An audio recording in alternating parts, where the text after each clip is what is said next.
काही ठिकाणी नीट परीक्षेमध्ये अनियमितता, दोषींवरती कारवाई कधी होणार? बिहारमध्ये आतापर्यंत 13 आरोपींना अटक। नीट परीक्षेमध्ये लीकवरती केंद्रीय शिक्षण मंत्री धर्मेंद्र प्रधान यांचं मोठं वक्तव्य। आषाढी कार्तिकीच्या निमित्तानं पंढरपूरला निघणाऱ्या वारकऱ्यांच्या सेवेसाठी शिवसेना धर्मवीर आध्यात्मिक सेनेचा पुढाकार। 10 पालखी प्रमुखांना मुख्यमंत्र्यांसोबतच्या पंढरपूरच्या पूजेचा मान दिला जाणार, सूत्रांची माहिती। जेजुरी गडावरती घोडा किंवा बैल आणण्यास मंदिर प्रशासनाच्या वतीनं बंदी। कोणताही अनुचित प्रकार घडू नये म्हणून मंदिर प्रशासनानं घेतला निर्णय।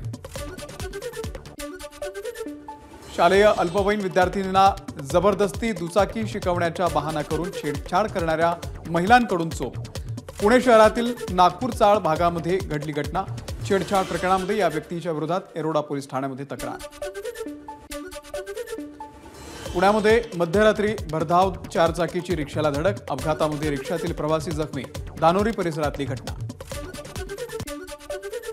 नागपूरमध्ये फुटपाथवरती झोपलेल्या 9 मजुरांना कारनं चिरडलं। दुर्घटनेमध्ये 2 मजुरांचा मृत्यू तर 7 जण गंभीर जखमी। मृतांमध्ये एका बालकाचा समावेश। फुटपाथवरील मजुरांना चिरडलेल्या घटनेची सखोल चौकशी करण्याचे फडणवीसांचे निर्देश।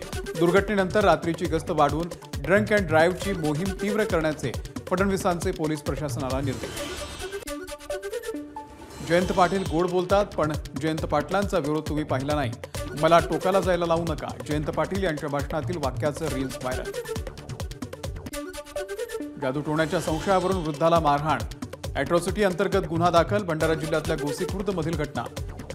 गुन्हा दाखल करून दोघांना अटक। पूरणलाल मेश्राम असं मारहाण करण्यात आलेल्या वृद्धाचं नाव निकेश कळमकर, लोकेश कळमकर अशी अटक केलेल्यांची नावं। पालघरच्या बोईसर तारापूर MIDC परिसरातील आरती ड्रग्ज कंपनीला भीषण आग। ब्लास्ट झाल्यानंतर कारखान्याला आग लागल्याची माहिती।